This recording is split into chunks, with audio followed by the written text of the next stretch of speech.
Hello મિત્રો, સ્વાગત છે આપનું આપના ડિજિટલ પ્લેટફોર્મ એટલે કે ઓલ ઇન્ડિયા ફાઉન્ડેશનના. આજે આપણે ભણવા જઈ રહ્યા છીએ એક અગત્યનો ટોપિક, બરાબર. મોસ્ટ આઈએમપી કહી શકાય એવો એક ટોપિક છે જેનું નામ છે મેલેરિયા. મેલેરિયા ડિઝીઝ, મેલેરિયા રોગ, બરાબર. એના વિશે આપણે અભ્યાસ કરવાનો છે. આ રોગ એટલા માટે મહત્વનો છે કે આપણી આજુબાજુમાં બરાબર ઘણી બધી વખત બરાબર આના કેસો જોવા મળે છે, આનો રોગચાળો જોવા મળે છે અને ભારતમાં બરાબર આને નાથવા માટે ઘણા બધા હાલમાં પ્રયાસો ચાલી રહ્યા છે ગવર્નમેન્ટ તરફથી, બરાબર. અને બીજું કહી દઉં કે ખાસ કરીને એમપીએસડબલ્યુ ની પરીક્ષા છે, સેનેટરી ઇન્સ્પેક્ટર ની પરીક્ષા છે, બરાબર. એ લોકો માટે બરાબર એ જે સ્ટુડન્ટ છે એમના માટે તો મોસ્ટ આઈએમપી ટોપિક છે, બરાબર, મેલેરિયા. કારણ કે મેક્સિમમ પ્રશ્નો અહીંયાથી આવતા હોય છે. આ સિવાય એફએસડબલ્યુ ને બેને વાત કરી એએનએમ ના, બરાબર. તો ક્યારેક એમને એનવીબીડીસી માં પણ એનવીબીડીસી અંતર્ગત પણ કામ કરવાનું હોય છે, બરાબર. આથી એમના માટે પણ આ ખૂબ જ મહત્વનું છે, બરાબર. તો આજે આપણે ભણીશું મલેરિયા વિશે બસ કંઈક નવું જાણીશું, બરાબર. જે આપણે ભણતા હતા કે ભાઈ આવું હતું, બરાબર, એનાથી કંઈક વિશેષ આજે આપણે ભણીશું. તો સૌપ્રથમ આપણે વાત કરીએ મેલેરિયા, બરાબર. તો મેલેરિયા છે, પહેલા તો એનો અર્થ શું થશે, બરાબર. તો તમને બધાને ખ્યાલ હશે કે મેલેરિયાનો અર્થ શું છે? માલા પ્લસ એરિયા. માલા એટલે ખરાબ અથવા ગંદુ, બરાબર, અને એરિયા એટલે વિસ્તાર અથવા શું થશે? ખરાબ વિસ્તાર, ખરાબ એરિયા, ગંદો એરિયા એવું થાય છે, બરાબર. એનું નામ શું થાય છે? ગંદો એરિયા. પછી તો આ કેવું છે કે મચ્છરોને લગતો છે. મચ્છરો ઓલમોસ્ટ ગંદા વિસ્તારમાં રહેતા હોય છે, પાણી કીચડ વાળું હોય છે. આ તેનું શું કહેવાય છે કે કાદવ તાવ પણ કહેવાય છે અથવા માર્સ ફીવર પણ કહેવાય છે. એનું શું કહેવાય? માર્સ ફીવર પણ કહેવાય છે. પરંતુ આવો પ્રશ્ન પૂછાયેલો છે કે ટાઢિયો તાવ, બરાબર, ટાઢિયો તાવ તરીકે કયો રોગ ઓળખાય છે? તો તમને પૂછે કે ટાઢિયો તાવ, તો આપણે શું લખીશું? મેલેરિયા. શું લખીશું? મેલેરિયા લખીશું, મેલેરિયા, બરાબર. પછી આપણે આગળ ચર્ચા કરીએ કે માલા એટલે શું, બરાબર. માલા એટલે ખરાબ અને એરિયા એટલે વિસ્તાર. તો ખરાબ વિસ્તાર મેલેરિયાનું પૂરું નામ છે. કેવો વર્ડ છે? આ માલા એરિયા છે એક, બરાબર, જે મેલેરિયા છે એ ઇટાલિયન શબ્દ પરથી આવેલો છે. કયા શબ્દ? કઈ ભાષાના શબ્દ પરથી આવેલો છે? તો ઇટાલિયન, બરાબર. ઇટાલિયન લખજો તમે. પછી આપણે વાત કરીએ કે આ રોગનું મુખ્ય કારણ શું છે? તો તમને ખબર છે કે પ્લાઝ્મોડિયા નામનો પ્રજીવ. પ્લાઝ્મોડિયા નામનો પ્રજીવ ઈઝી છે, બરાબર. આ તમને ખ્યાલ છે, પ્લાઝ્મોડિયા નામનો પ્રજીવ છે. હવે વાત મોસ્ટ એમ્પી છે કે પહેલા લોકોને ખ્યાલ નહોતો, બરાબર. મેલેરિયા થઈ જતો હતો, બરાબર, બધું જ, એનાથી મૃત્યુ પણ થતું હતું. પણ લોકોને ખ્યાલ નહોતો કે આ રોગ થાય છે કઈ રીતે, બરાબર. આ રોગ થાય છે કઈ રીતે? તો એક વ્યક્તિ આવે છે, બરાબર, ફ્રેન્ચનો આર્મી મેન છે, બરાબર. એનું નામ શું છે? આલ્ફોન્સો લેવેરિન નામ છે. શું નામ છે? આલ્ફોન્સો લેવેરિન નામ છે, બરાબર. એને શું કર્યું, બરાબર? એને શું કર્યું? તો એને એવું શોધ્યું કે જે આ મલેરિયા છે, બરાબર, એ પ્લાઝ્મોડિયા નામના પ્રજીવથી થાય છે, બરાબર. પ્લાઝ્મોડિયા નામના પ્રજીવથી થાય છે, બરાબર. ખાસ યાદ રાખજો કે જે આલ્ફોન્સો, બરાબર, આલ્ફોન્સો લેવેરિન છે, એને શું શોધ્યું હતું? એને એવું શોધ્યું હતું કે જે મેલેરિયા છે એ પ્લાઝ્મોડિયા નામના પ્રજીવથી થાય છે. એટલે એના રોગના કારકનું, બરાબર, રોગનું કારક શોધ્યો હતો. એને શું શોધ્યો હતો? રોગનું કારક શોધ્યો હતો. માની લો કે ટાઇફોઇડ છે, બરાબર, તો સાલ્મોનેલા ટાઇફીથી, બરાબર, સાલ્મોનેલા ટાઇફી નામના બેક્ટેરિયાથી થાય છે. તો એનો રોગનું કારક થયો. એઝ ઇટ ઇઝ જે મલેરિયા છે એનો રોગનું કારક શું છે? તો પ્લાઝ્મોડિયા છે. એવું કોણે શોધ્યું હતું? તો ખાસ યાદ રાખજો, શું લખીશું? લેવેરિન. શું લખીશું? આલ્ફોન્સો લેવેરિન. આલ્ફોન્સો નામની કેરી પણ આવે છે, બરાબર, તમે જાણતા જ હશો. તો એ પરથી આપણે યાદ રાખીશું આલ્ફોન્સો લેવેરિન, બરાબર, આલ્ફોન્સો લેવેરિન. તો આ શોધ બધા એમને શું મળ્યું હતું? 1907 માં નોબેલ પારિતોષિક મળેલું છે, બરાબર. આ શોધ માટે શું મળેલું છે? નોબેલ પારિતોષિક મળેલું છે. ખાસ કરીને જે મેલેરિયા છે, બરાબર, મલેરિયાના રોગ માટે અત્યાર સુધીમાં 3 જેટલા નોબેલ પ્રાઇઝ મળેલા છે મેડિકલ, બરાબર, મેડિકલના ક્ષેત્રમાં. મેડિકલ અથવા ફિઝિયોલોજી કહીએ છીએ આપણે, બરાબર. તો આ ક્ષેત્રમાં મલેરિયા માટે કેટલા મળેલા છે? તો 3 નોબેલ પ્રાઇઝ મળેલા છે. 3 મોસ્ટ આઈએમપી છે, ખાસ યાદ રાખવાના છે, બરાબર. કદાચ પરીક્ષામાં પૂછાઈ ગયું, એક તો પૂછાયેલું છે, બરાબર. તો યાદ રાખીશું જે આલ્ફોન્સો લેવેરિન છે એને 1907 માં, ક્યારે? 1907 માં શું મળ્યું હતું? નોબેલ પ્રાઇઝ મળ્યું હતું. જો કે એને, બરાબર, 1880 ની આજુબાજુ એવું શોધી લીધું હતું, બરાબર. પરંતુ આપણે એ સાલ યાદ નથી રાખવાની, ફક્ત નોબેલ પ્રાઇઝ ની યાદ રાખવાની છે, 1907, બરાબર. તો જે આલ્ફોન્સો લેવેરિન હતો તેને ક્યારે, બરાબર, તેને ક્યારે મળ્યું હતું? 1907 માં. 1907 માં નોબેલ પારિતોષિક મળ્યું હતું. નોબેલ પારિતોષિક શાના માટે? તો મલેરિયા જે રોગ છે એ પ્લાઝ્મોડિયા નામના કારકથી થાય છે એવું શોધ્યું હતું એટલા માટે, બરાબર. પછી વાત કરીએ કે બીજો એક વ્યક્તિ આવે છે, બરાબર, એ પણ મોસ્ટ આઈએમપી છે, એનો તો પ્રશ્ન પણ પૂછાઈ ગયેલો છે પરીક્ષામાં, બરાબર, એનો પણ પ્રશ્ન પૂછાઈ ગયેલો છે. શું પ્રશ્ન છે કે જે પ્લાઝ્મોડિયા છે, હવે પેલા શોધી લીધું કે પ્લાઝ્મોડિયા તો, બરાબર, પ્લાઝ્મોડિયાથી થાય છે. કોણે શોધ્યું? તો લેવેરિને શોધી લીધું, બરાબર, કે આ જે મલેરિયા છે એ પ્લાઝ્મોડિયાથી થાય છે, બરાબર. પણ પ્લાઝ્મોડિયાથી કઈ રીતે થાય છે? પ્લાઝ્મોડિયાનું લાઈફ સાયકલ શું છે? પ્લાઝ્મોડિયા કેવી રીતે આપણા બોડીમાં એન્ટર થાય છે, મચ્છરમાં એન્ટર થાય છે, એની, બરાબર, એના અલગ અલગ કયા સ્ટેજીસ છે, બરાબર, એનું આખું જીવન ચક્ર શું છે, બરાબર. તો એ રોનાલ્ડ રોસે શોધ્યું હતું, બરાબર. રોનાલ્ડ રોસે શોધ્યું હતું. કોણે શોધ્યું હતું? રોનાલ્ડ રોસે, બરાબર. રોનાલ્ડ રોસ યાદ રાખવાનું છે તમારે, બરાબર. એને શું શોધ્યું હતું? એને એ શોધ્યું હતું પ્લાઝ્મોડિયાનું લાઈફ સાયકલ. પ્લાઝ્મોડિયા પૂછે તમને તો લેવેરિન, અને પ્લાઝ્મોડિયાનું લાઈફ સાયકલ પૂછે, બરાબર, તો રોનાલ્ડ રોસ, બરાબર, ખાસ યાદ રાખજો. અને આજે, બરાબર, આ શોધ છે એ 1897 1890 ની આજુબાજુ થઈ હતી, બરાબર. એટલે કે પહેલા કોણે શોધ્યું હતું? પહેલા તો લેવેરિને શોધ્યું હતું, બરાબર. પણ લેવેરિન, ચલો અહીંયા ફરીથી સમજાવી દઉં કે લેવેરિને પહેલા 1907, બરાબર, અને 1888 કે 80 ની આજુબાજુ શોધ્યું હતું, બરાબર. માની લો, એટલે અરાઉન્ડ બોલું છું, બરાબર, યાદ નથી રાખવાનું. પછી 1888 ની એવું થાય છે, પછી 1897 જેવું આવે છે, 1897 ની આજુબાજુ. આ એક્ઝેક્ટ સાલ નથી, ફક્ત તમને એક યાદ રાખવા માટે કહું છું, બરાબર. એટલે પહેલા પ્લાઝ્મોડિયા શોધી લીધું, એટલે રોનાલ્ડ રોસે શું કર્યું? પ્લાઝ્મોડિયાનું લાઈફ સાયકલ શોધ્યું. પ્લાઝ્મોડિયાનું લાઈફ સાયકલ શોધ્યું. તો આ બંનેને નોબેલ પારિતોષિક મળેલા છે, બરાબર. તો પહેલા કોને મળવું જોઈએ? તો પહેલા જેને શોધ્યું એને પહેલા મળવું જોઈએ, પરંતુ અહીંયા એવું નથી, ખાસ યાદ રાખજો, એવું છે નહીં. પહેલા આ રોનાલ્ડ રોસેને નોબેલ પારિતોષિક મળી ગયું 1902 માં, ત્યારબાદ આને 1907 માં મળી ગયું નોબેલ પારિતોષિક, બરાબર.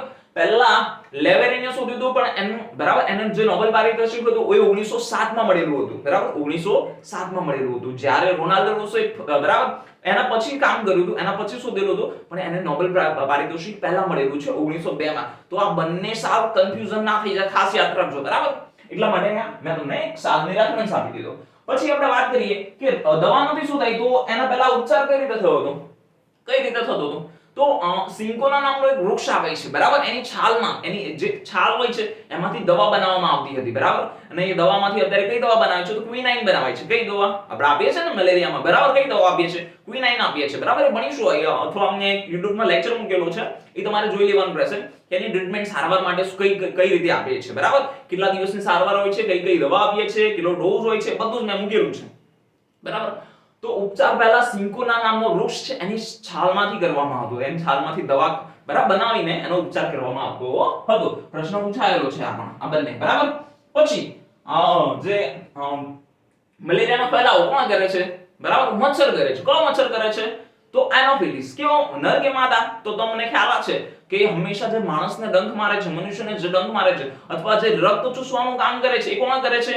માદા કરે છે. કોણ કરે છે? માદા. કેમ માદા કરે છે? કારણ કે માદાને ઈંડા મૂકવાના હોય છે, અને ઈંડા માટે પોષણ મેળવવું હોય છે એને, બરાબર. આથી લોહીમાંથી પોતાનું પોષણ મેળવીને, બરાબર, ઈંડાનું સેવન કરતો હોય છે અથવા ઈંડાનો વિકાસ કરતો હોય છે, બરાબર. તો માદા એનોફિલિસ નામનો મચ્છર કરડે છે. માદા એનોફિલિસ મચ્છર નામનો, બરાબર, માદા એનોફિલિસ નામનો મચ્છર કરડે છે. એના વિશે આપણે, બરાબર, ડિટેલમાં ભણવાના છીએ પછી નેક્સ્ટ લેક્ચરમાં. પછી અહીંયા જે જીવન ચક્ર હતું રોનાલ્ડ રોસે શોધ્યું, કયું આનું જીવન ચક્ર શું છે એ પણ આપણે નેક્સ્ટ લેક્ચરમાં ભણવાના છીએ. પછી વાત કરીએ કે જે એનોફિલિસ મચ્છર છે એની વિશ્વમાં 420 પ્રજાતિ જોવા મળે છે. વિશ્વમાં કેટલી પ્રજાતિ જોવા મળે છે? 420. એમાંથી ભારતમાં કેટલી જોવા મળે છે? 58 જોવા મળે છે. અને એમાં પણ મોસ્ટ આઈએમપી કહીએ તો 9 જેટલી પ્રજાતિ છે એ સૌથી વધારે રોગ ફેલાવે છે. 9 જેટલી પ્રજાતિ છે એ સૌથી વધારે રોગ ફેલાવે છે, બરાબર. યાદ રાખવાનું નથી, બરાબર. પછી આપણે વાત કરીએ કે પ્લાઝ્મોડિયાના ટાઇપ્સ કેટલા છે, બરાબર. પ્લાઝ્મોડિયાના તો ઘણા ટાઇપ્સ છે, બરાબર. પ્લાઝ્મોડિયાના ઘણા ટાઇપ્સ છે, પરંતુ જે મલેરિયા ફેલાવે છે, બરાબર, એવું 5 પ્રકારના છે. મલેરિયા જે ફેલાવે છે એવા કેવા પ્રકારના છે? તો 5 પ્રકારના છે, બરાબર. કયા?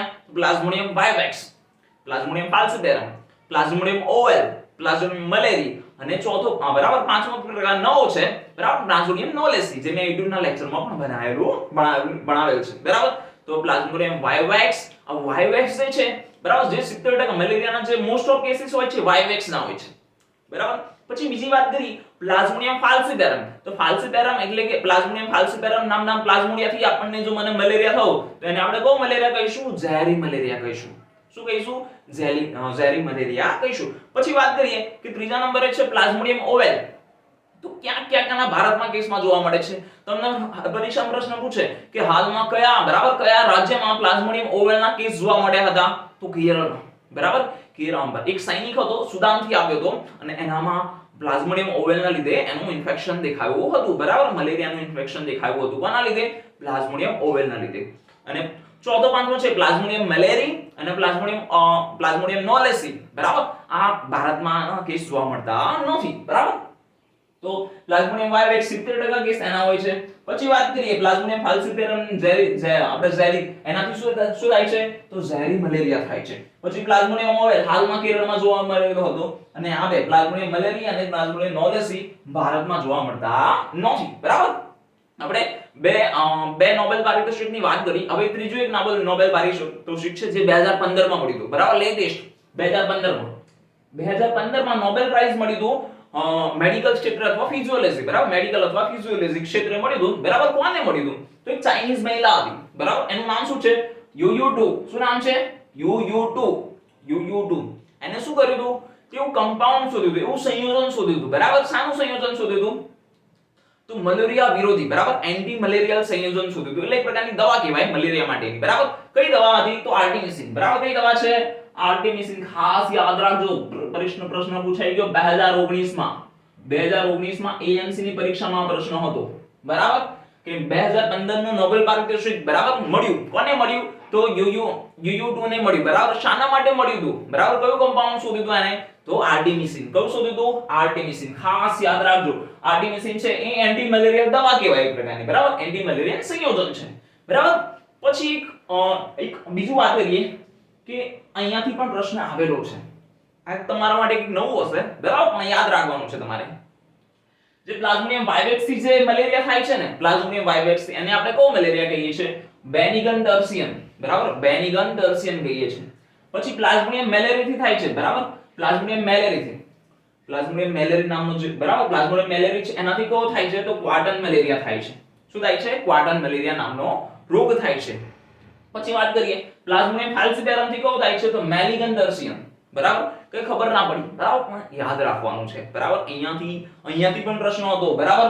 2019 માં કયો પ્રશ્ન પૂછાઈ ગયો? આ પ્રશ્ન પૂછાઈ ગયો 2019 માં એએમસી ની પરીક્ષામાં આ પ્રશ્ન પૂછાઈ ગયો કે જે ક્વાર્ટન મલેરિયા છે, ક્વાર્ટન મલેરિયા એ કયા પ્રકારના પ્લાઝ્મોડિયાથી થાય છે? તો એનો જવાબ આવશે પ્લાઝ્મોડિયમ મેલેરી, બરાબર. પછી તમને એવો પ્રશ્ન પૂછે કે મેલિગન ટર્સિયન મલેરિયા છે, મેલિગન ટર્સિયન મલેરિયા, બરાબર, એ કયા પ્રકારના પ્લાઝ્મોડિયાથી થાય છે? તો તમે શું લખશો? પ્લાઝ્મોડિયમ ફાલ્સિપેરમ. શું લખશો? પ્લાઝ્મોડિયમ ફાલ્સિપેરમ. ખાસ યાદ રાખજો, બરાબર, નવો ટ્રેન્ડ છે, બરાબર, પ્રશ્ન પેપરનો, તો આપણે યાદ રાખવું પડશે, બરાબર, યાદ રાખવું પડશે. કેવા બે પ્રશ્નો આયા ને, બરાબર, એકદમ અલગ જ પ્રકારના પ્રશ્નો છે. પછી વાત કરીએ કે જે બેનિગન પૂછે તમને, બેનિગન ટર્સિયન નામ શું કહેવાય? બેનિગન ટર્સિયન મલેરિયાનો પ્રકાર, બરાબર, કયા પ્રકારના પ્લાઝ્મોડિયાથી થાય છે? તો પ્લાઝ્મોડિયમ વાઇવેક્સ, બરાબર. તો આ યાદ રાખવાનું છે, આ ત્રણ યાદ રાખવાના છે, બરાબર. આ પણ પ્રશ્ન ક્યાં હતો? 2019 ની જે એએમસી ની પરીક્ષા હતો આમાં હતો. પછી એક બીજું વાત કરી કે બ્લેક વોટર ફીવર, બરાબર, આને ગુજરાતીમાં શું કહીએ? કાળા પાણીનો તાવ. શું કહીએ? કાળા પાણીનો તાવ, બરાબર. આપણે તમને બ્લેક ફીવર પૂછે, બરાબર, તો શું લખશો તમે? બ્લેક ફીવર, કાલા આજાર, બરાબર. બ્લેક ડેથ તો પ્લેગ, પણ અહીંયા શું છે? બ્લેક વોટર ફીવર, કાળા પાણીનો તાવ કોને કહે છે? બરાબર, તો મલેરિયાના કહે છે, મલેરિયામાં હોય છે, બરાબર. તો એવું તો શું થાય છે? તો બ્લેક વોટર ફીવર કહે છે, બરાબર. ખ્યાલ છે તમને શું થાય છે? તો હું જણાવું તમને, બરાબર. જે મલેરિયામાં છે ને, તમને ખ્યાલ હોય તો આપણે આગળ લાઈફ સાયકલ ભણીશું, એમાં ભણવાનું છે કે એની અંદર જે રક્તકણો હોય છે ને, રક્તકણો, બરાબર, આરબીસી એ તૂટી જતા હોય છે. એ શું થઈ જાય? તૂટી જાય છે. એ શું કરે છે? તૂટી જાય છે. હવે તૂટી જાય ને, બરાબર, એટલે આવા નાના ટુકડામાં વિભાજિત થઈ જાય છે. આવા નાના ટુકડામાં વિભાજિત થઈ જાય છે. પછી એ યુરિન મારફતે બહાર નીકળી જાય છે, એટલે કે પેશાબ મારફતે બહાર વહી જાય છે. અને એનો કલર કેવો હોય છે? તો ડાર્ક કલર હોય છે અથવા બ્લેક કલર હોય છે. કેવો કલર હોય છે? તો બ્લેક કલર હોય છે. આથી તમને પૂછે કે બ્લેક વોટર ફીવર, બરાબર, બ્લેક વોટર ફીવર કયા રોગમાં જોવા મળે છે? તો મલેરિયામાં. કયા રોગમાં જોવા મળે છે? મલેરિયામાં. પછી તમને પૂછે કે કયા પ્રકારના મલેરિયામાં જોવા મળે છે? તો પ્લાઝ્મોડિયમ ફાલ્સિપેરમ. શું લખશો? પ્લાઝ્મોડિયમ ફાલ્સિપેરમ. ફરીથી સમજાવું કે બ્લેક વોટર ફીવર, બરાબર, કયા રોગનું લક્ષણ છે? નીચે કાલા આજાર પણ લખેલું હશે, પ્લેગ પણ લખેલું હશે, મલેરિયા પણ લખેલું હશે. તો મોસ્ટ ઓફ બધા ક્યાં જશે? કાલા આજાર તરફ. બીજા લોકો ક્યાં જશે? પ્લેગ તરફ. મલેરિયા તરફ ઓછું ધ્યાન જશે, બરાબર? કારણ કે આવું આપણે ભાગ્યે જ જોવા મળે છે અને જોઈએ છે તો આપણને આનો મીનિંગ જ ખ્યાલ નથી હોતો, એટલે આપણને યાદ નથી રહેતું, બરાબર? તો બ્લેક વોટર ફીવર કેમ કહેવાય છે? કારણ કે જે મલેરિયા હોય છે, બરાબર, મલેરિયા એમાં શું થાય છે, જે આપણા આરબીસી હોય છે, રક્તકણો, એ તૂટી જાય છે. એ તૂટી જઈને નાના નાના ટુકડામાં વિભાજિત થઈ જાય છે. નાના નાના ટુકડામાં વિભાજિત થઈ જાય એટલે પછી યુરિન મારફતે બહાર વહી જાય છે. યુરિન મારફતે શું થઈ જાય છે? બહાર વહી જાય છે અને ત્યારે એનો કલર કેવો થઈ જાય છે? ડાર્ક કલર, બ્લેક કલરનો થઈ જાય છે. આથી બરાબર જે પેશાબ કેવો આવશે? બ્લેક કલરનો આવશે ને, સામાન્યપણે ડાર્ક કલરનો આવશે. આથી જે બ્લેક વોટર ફીવર લક્ષણ કયા રોગમાં જોવા મળે છે? તો મેલેરિયામાં, બરાબર? આ પણ પ્રશ્ન 2019 ની પરીક્ષામાં હતો, બરાબર? ખાસ યાદ રાખવાનું છે. પછી આપણે વાત કરીએ કે વિશ્વ મલેરિયા દિવસ ક્યારે ઉજવાય છે? તો 25 એપ્રિલ. ખ્યાલ જ છે તમને. મલેરિયા માસ ક્યારે ઉજવાય છે? તો જૂનમાં, બરાબર? મલેરિયા માસ પૂછે તો જૂન અને ડેન્ગ્યુ પૂછે તો જુલાઈ, બરાબર? મલેરિયા માસ પૂછે તો જૂન અને ડેન્ગ્યુ પૂછે તો જુલાઈ, બરાબર? યાદ રાખવાનું, પહેલા મલેરિયા આવે પછી ડેન્ગ્યુ, જૂન જુલાઈ. પછી સૌથી વધારે કેસ કયા, બરાબર, ક્યારે જોવા મળે છે? જૂન થી ઓક્ટોબર. ક્યાંક ક્યાંક નવેમ્બર લખેલું હોય તો પણ તમારે સાચું કરવાનું, બરાબર? એમાં કન્ફ્યુઝ થઈ જવાનું નહીં. પછી કયા તાપમાને મલેરિયાના કેસો વધુ જોવા મળે છે? તો 20 થી 30 અંશ સેલ્સિયસ, 20 થી 30 ડિગ્રી સેલ્સિયસે, બરાબર, મલેરિયાના કેસો વધુ જોવા મળે છે. પછી આપણે આગળ વાત કરીએ કે કેવું વાતાવરણ અનુકૂળ આવે છે? તો ભેજવાળું વાતાવરણ અનુકૂળ આવે છે. પછી તમને પ્રશ્ન પૂછે કે જેમ જેમ આપણે ઊંચાઈએ જઈએ એમ એમ મલેરિયાના કેસમાં વધારો થશે કે ઘટાડો? આવો પ્રશ્ન પૂછેલો તો તમે શું લખશો? તો જવાબ આવશે ઘટાડો, બરાબર?